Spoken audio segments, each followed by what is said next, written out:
Hello friends, आज की video में हम लोग पढ़ने वाले हैं क्लास 12th के पॉलिटिकल साइंस का चैप्टर 8 पर्यावरण और प्राकृतिक संसाधन, वो भी सबसे आसान भाषा में। वीडियो अच्छी लगे तो वीडियो को लाइक एंड सब्सक्राइब जरूर। आज की वीडियो में हम लोग बात करने वाले हैं क्लास 12th का एक चैप्टर पर्यावरण और प्राकृतिक संसाधन। ये बहुत ज़्यादा आसान चैप्टर है क्योंकि आपने ये बचपन से ही पढ़ते आ रहे हो। पर्यावरण क्या होता है, प्राकृतिक संसाधन क्या होते हैं, पर्यावरण कितने प्रकार के होते हैं। तो आज हम लोग पर्यावरण के ऊपर और प्राकृतिक संसाधनों के बारे में यहाँ पे बात करने वाले हैं। तो आइए चैप्टर शुरू करते हैं। सबसे पहले हम लोगों को जानना होगा कि ये जो पर्यावरण होता है इसकी डेफिनेशन क्या है। ठीक है, तो पर्यावरण को हम दो भागों में डिवाइड करते हैं। ठीक है, एक होता है आपका परि प्लस दूसरा होता है आवरण। मतलब जब आप पर्यावरण का संधि विच्छेद करोगे, जैसे बचपन में आप लोगों ने किया होगा, जैसे कम लिखना होता था तो आप कैसे लिखते थे, क प्लस म। तो ऐसे जब हम पर्यावरण का संधि विच्छेद करेंगे, मतलब इसको डिवाइड करेंगे, तो उसका क्या होगा, परि प्लस आवरण। परि का मतलब होता है ऊपर और आवरण का मतलब जो हमें घेरे हुए हैं। ठीक है, चारों तरफ से घेरे। तो चारों तरफ से क्या, जो हमारे चारों ओर है, क्या क्या है, वनस्पति, पेड़ पौधे, जीव जंतु, ये सब क्या है, जलवायु, ये सब क्या है, हमें चारों ओर से घेरे हुए हैं।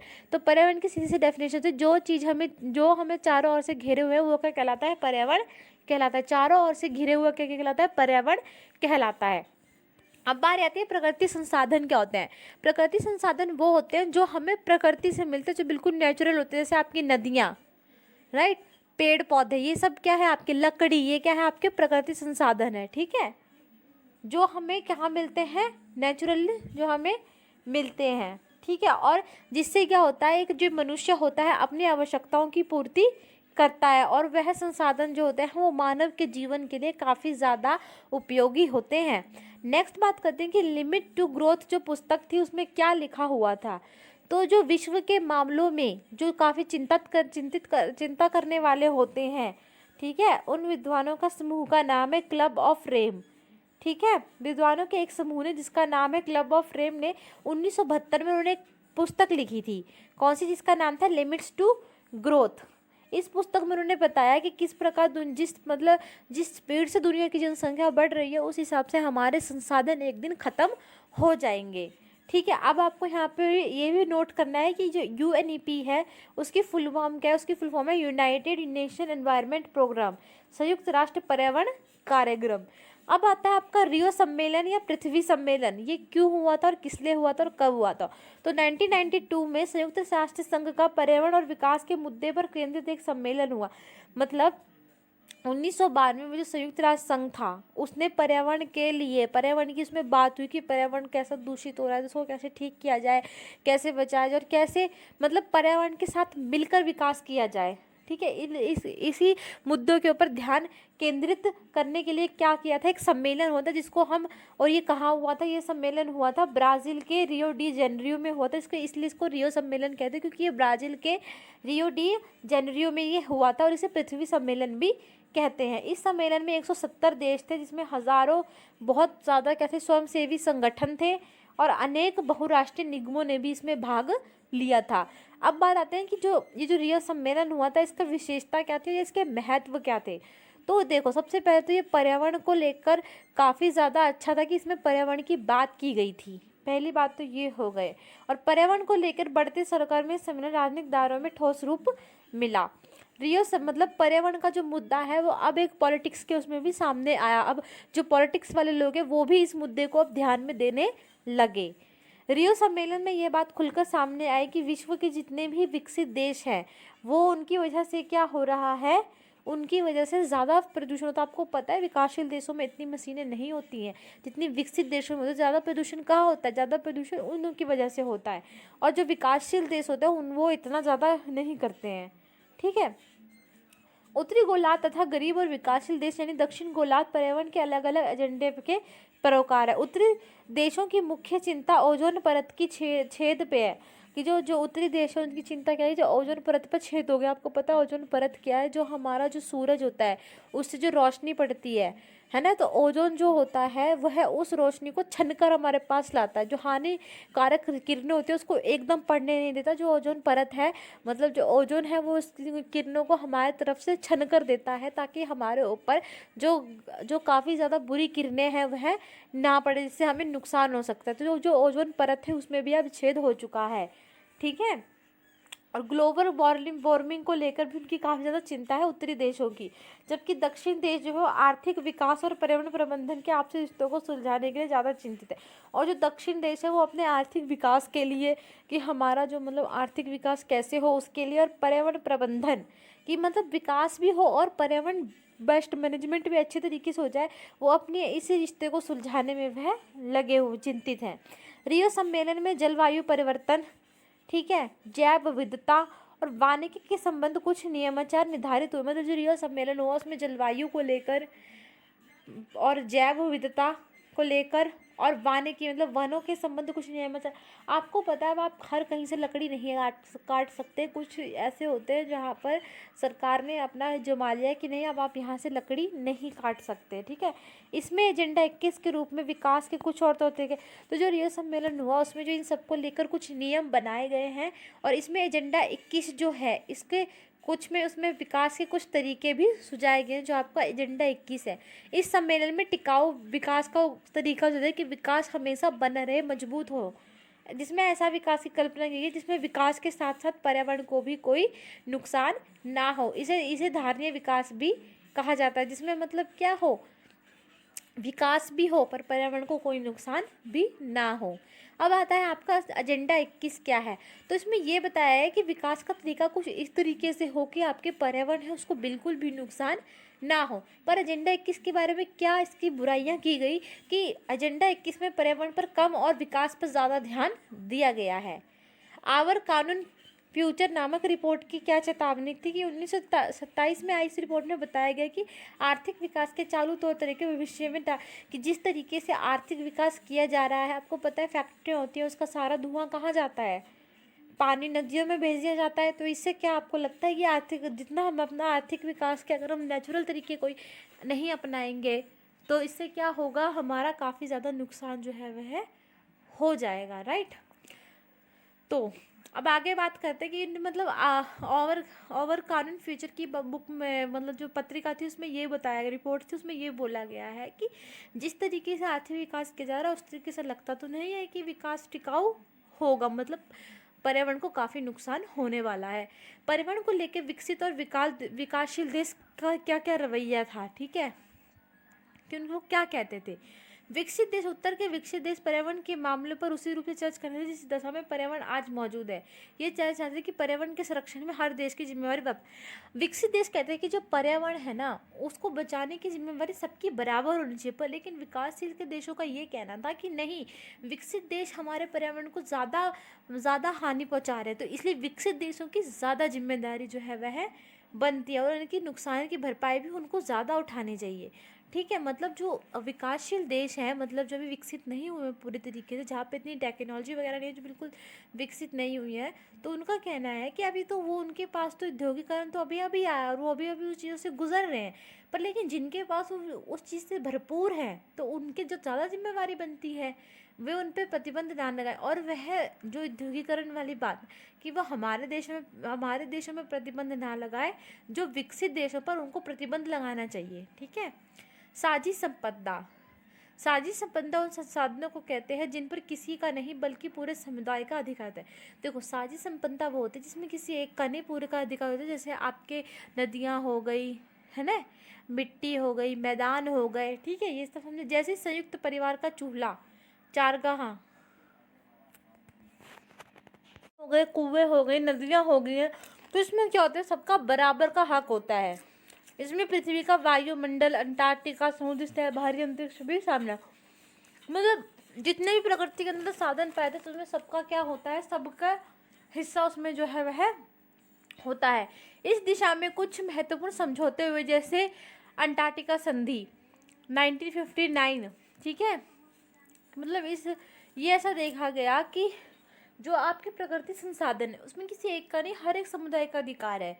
तो इसी को लेकर कुछ क्या हुए, कुछ समझौते हुए, जैसे अंटार्कटिका की संधि हुई 1959 में, मटेरियल न्यायचार हुआ 1987 में, संधि आई कुछ, और अंटार्कटिका पर्यावरण न्यायचार आया 1991 में। इस साझी संपदा के अंदर हो चुके हैं, मतलब इस साझी संपदा के को ध्यान में रखते हुए, ठीक है, सबकी कि उसमें सबका हक है, तो सब लोगों को देखना चाहिए। क्योंकि अब मान लो मैं हूँ, मेरा घर है, उसमें और भी लोग रहते हैं साथ में, तो उस घर की साफ सफाई करने का हक तो सबको है ना, सबकी जिम्मेवारी है।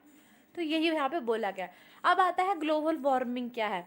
वायुमंडल के ऊपर जो ओजोन गैस की पतली परत, मैंने आपको अभी बताया थोड़ी देर पहले कि जो ओजोन होता है, मैंने आपको अभी थोड़ी देर पहले एक्सप्लेन किया कि जैसे सूरज की जो हानिकारक किरणें होती हैं तो ओजोन उनको डायरेक्ट नहीं पड़ने देता। जो अच्छी किरणें होती है उसमें तो उसमें छन के किरणें आती हैं जो हमारे लिए हानिकारक नहीं होती है, पर लेकिन पैरा बैंगनी की जो किरणें होती हैं उससे वो हमें बचाती है। ठीक है, ओजोन जो होता है, जो गंदी किरणें होती है सूरज की, गंदी तो नहीं बोलूँगी, मतलब जो हानिकारक किरणें होती है उससे हमें बचाती है। पर लेकिन अब जो जो ओजोन था, अब जो हमें बचाता, जिससे धूप छनकर आती थी, अब उसी में ही क्या हो गया है, छेद हो गया। और इसके कारण क्या है, जो आप लोग जो AC चलाते हो, फैक्ट्रियों से धुआं निकलता है, तो इन सब के कारण क्या है, ग्लोबल वार्मिंग काफ़ी ज़्यादा बढ़ गई है। और क्या होता है, अब जो मतलब जो छनकर आती थी धूप, हमें अच्छी किरणें, अब वो डायरेक्ट पृथ्वी पर पड़ रही, जिससे क्या हो रहा है, पृथ्वी का तापमान काफ़ी बढ़ता जा रहा है। और इसी कारण क्या होता है, जो ग्लेशियर की जो बर्फ़ है वो पिघलती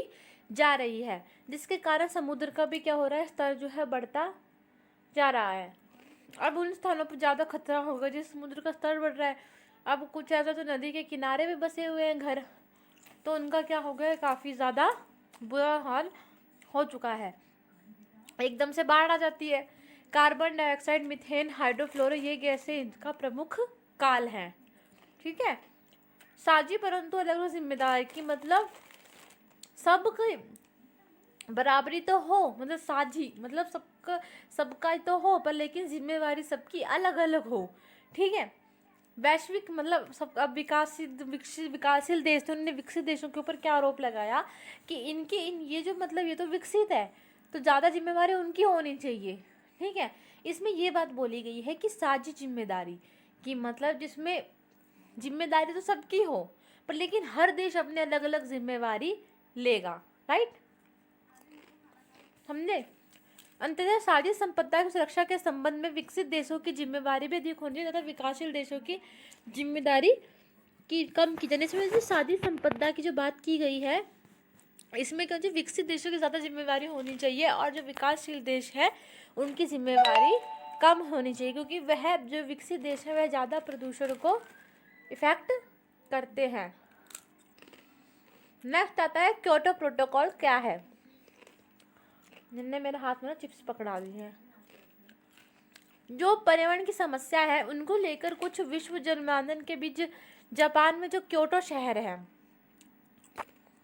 जितने भी पर्यावरण की समस्या होती है उनको लेकर जो जापान का जो क्योटो शहर है, उसमें 1997 में इस प्रोटोकॉल पर सहमति बनी कि 1992 में इस समझौते के कुछ सिद्धांत किए गए थे। और सिद्धांत इस रूपरेखा यानी United national framework on climate change पर सहमति जताते हुए हस्ताक्षर हुए। इसे ही क्योटो प्रोटोकॉल कहा जाता है। तो इसमें पर्यावरण की समस्याओं को लेकर कुछ क्या हुए, पर्यावरण की समस्या को लेकर 1992 में कुछ समझौते हुए। ठीक है, जिसको इस रूपरेखा यानी United nation framework on climate change पर सहमति जताते हुए हस्ताक्षर हुआ और इसे क्योटो प्रोटोकॉल कहा जाता है। ठीक है, जो समझौता किया गया था उसी क्योटो प्रोटोकॉल कहा जाता है। कि उस प्रोटोकॉल में ये बनी कि जितने भी जो आपका पर्यावरण की समस्या है वो क्योटो प्रोटोकॉल के अंदर सब में बात की गई है। ठीक है, नेक्स्ट, भारत में 2002 में क्योटो प्रोटोकॉल पर हस्ताक्षर किया और इसका अनुमोदन किया। भारत ने 2002 में क्योटो प्रोटोकॉल में हस्ताक्षर किए।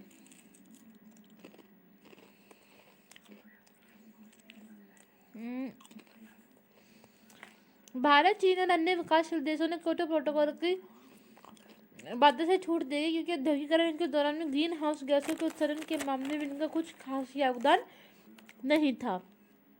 ठीक है, जो विकासशील देश थे उनको क्योटो प्रोटोकॉल की जितनी बात है उसमें छुट्टी के ग्रीन हाउस इफेक्ट में इनका इतना ज़्यादा हाथ नहीं था। ठीक है, औद्योगिकरण के दौर को मौजूद वैश्विक ताप वृद्धि और जलवायु परिवर्तन को जिम्मेवार जो है माना जाता है। राइट, अब देखो जो क्योटो प्रोटोकॉल के ऊपर मैं आपके लिए बिल्कुल अलग से वीडियो लेके आऊंगी, क्योंकि इसमें क्या होता है ना, काफ़ी होता है कोई बच्चे जो है शुरू से स्किप कर दे, तो मैं ये नहीं चाहती कि किसी का लॉस हो। ठीक है, साफ सीधे अक्षरों में क्योटो प्रोटोकॉल क्या था, जो पर्यावरण की समस्या है उनको लेकर समझौते हुए, ठीक है, उसके लिए एक सिद्धांत भी दिया गया। इस सिद्धांत की रूपरेखा बताई गई, जिसमें यूनाइटेड नेशन फ्रेमवर्क के नाम से जिसे कहता है, जिसमें क्या कहता है कन्वेंशन ऑफ क्लाइमेट चेंज के ऊपर इनकी काफ़ी ज़्यादा सहमति के लिए हस्ताक्षर हुए। इसी क्योटो प्रोटोकॉल बोले जाते हैं। मैं इसके लिए आपके लिए एक अलग से वीडियो भी बना दूंगी। नेक्स्ट आता है आपका वन प्रांतर। गांव देहातों में कुछ ऐसी जगह होती है जिसे जो पवित्र मान जाते हैं कि इन जगहों पर देवी देवता का विकास होता है, इसलिए यहाँ के पेड़ को नहीं काटा जाए। परंपरा चाहे जो भी हो, इन प्रथाओं के कारण पेड़ पौधों का बचाव हुआ है। वन प्रांतर मतलब कुछ वन ऐसे माने जाते हैं जिसमें ये माना जाता है कि यहाँ पे देवी देवताओं का वास होता है, कि इस पेड़ को नहीं काटना चाहिए, इसमें हमारी देवी बसती है और देवता बसता है। पर इससे क्या फायदा हुआ कि इससे पेड़ कटने से बच गए। मूल निवासी। संयुक्त राष्ट्र संघ ने 1982 में ऐसे लोगों को मूल निवासी बताया जो देश में बहुत दिनों से रह रहे हों और तथा बाद में दूसरी संस्कृति जातियों ने उन्हें अपना अधीन बना लिया हो। वह भारत के लिए मूलवासी या जनजातीय आदिवासी शब्द का प्रयोग किया जाता है। आदिवासी या मूलवासी किसे कहते हैं, जो देश में काफ़ी दिन से वहीं रह रहे हो, पर लेकिन क्या हुआ, जैसे कोई और लोग आए जिनका दबदबा ज़्यादा था, उन्होंने इसको क्या कर लिया, अपने अधीन कर लिया, कि उन्होंने उनके ऊपर अपनी क्या क्या संस्कृति थोप दी। तो इसी को क्या कहा जाता है, आदिवासी या मूल निवासी कहा जाता है। 1975 में मूलवासियों का संगठन world council of indigenous people बना। मूल निवासियों की मुख्य मांग थी कि उन्हें अपनी स्वतंत्रता की पहचान मिले, राइट। और दूसरी आज़ादी के बाद से चली आ रही परियोजनाओं के कारण इन्हें विस्थापन एवं विकास की समस्या पर भी ध्यान देना चाहिए, कि मतलब इनको हक मिले, ठीक है, और विस्थापन और विकास के लिए इनको पैसा भी मिले, ठीक है, इनकी समस्या पर भी ध्यान दिया जाना चाहिए। अब बारी आती है कि भारत ने भी पर्यावरण सुरक्षा के अलग अलग कार्यक्रम के माध्यम से हमें अपना योगदान दिया है। अब क्या क्या योगदान दिया है भारत ने पर्यावरण के लिए। पहला, 2002 में उन्होंने क्योटो प्रोटोकॉल में हस्ताक्षर किए, ठीक। 2005 में G8 देशों की बैठक में विकसित देशों द्वारा की जा रही ग्रीन हाउस के उत्सर्जन के कमी पर उन्होंने जोर बताया, ठीक है। नेशनल ऑटो फ्यूल पॉलिसी के अंतर्गत वाहनों में स्वच्छ ईंधन का प्रयोग। आपको पता है दिल्ली में OD1 से गाड़ियां चलाई गई ताकि पर्यावरण को सुरक्षित रखा जा सके, राइट। 2001 में ऊर्जा संरक्षण अधिनियम बनाया गया, कि ऊर्जा को बचाने का अधिनियम बनाया गया। 2003 में बिजली अधिनियम में नवीकरण ऊर्जा के इस्तेमाल को ज़्यादा बढ़ावा दिया गया। भारत में बायोडीजल से संबंधित एक राष्ट्रीय मिशन पर कार्य चलाया गया, जो चल रहा है अभी भी। भारत में सार्क के मंच पर सभी राष्ट्रों द्वारा पर्यावरण की सुरक्षा पर एक राय बनाना चाहता है, कि पर्यावरण को लेकर सबकी क्या होनी चाहिए, एक राय होनी चाहिए। भारत में पर्यावरण की सुरक्षा एवं संरक्षण के लिए 2010 में राष्ट्रीय हरित प्राधिकरण NGT की स्थापना जो है वहाँ पर की गई। भारत विश्व का पहला वैसे देश है जहाँ अक्षय ऊर्जा का विकास के लिए अलग मंत्रालय है, राइट। तो ये भी बहुत अच्छी बात है। कार्बन डाइऑक्साइड उत्सर्जन के प्रति व्यक्ति कम योगदान, मतलब अमेरिका 16 टन, जापान 8 टन, चीन 6 टन और भारत 1.38 टन, ठीक है। मतलब कार्बन डाइऑक्साइड का जो उत्सर्जन होता है वो उसमें प्रति व्यक्ति कम योगदान है, राइट। जहाँ पर अमेरिका 16 टन है, जापान 8 है, तो चीन इतना है, तो भारत 1.38 टन है। भारत ने पेरिस समझौते पर 2 अक्टूबर 2016 पर हस्ताक्षर किया और 2030 तक भारत ने उत्सर्जन तीव्रता को 2005 के मुकाबले 33 से 35% कम करने की बात उन्होंने कही है। COP23 भारत में वृक्षारोपण एवं वन वृद्धि के माध्यम से 2030 तक 2.5 से 3 मिलियन टन के बराबर सिंक बनाने का वादा किया है। COP24 में उन्होंने कहा है कि वह बहुत ज़्यादा वृक्ष लगाएंगे, वन क्षेत्रों की वृद्धि, वे वृक्ष लगाएंगे, बहुत ज़्यादा वन के जो क्षेत्र है उनकी सीमा बढ़ाने की वह कोशिश करेंगी, ठीक है। और उन्हें सिंक बनाने का भी वादा जो है किया है। तो आई होप अगर आप लोगों को ये चैप्टर पसंद आया तो मेरे चैनल को लाइक एंड सब्सक्राइब जरूर करें। So thank you so much.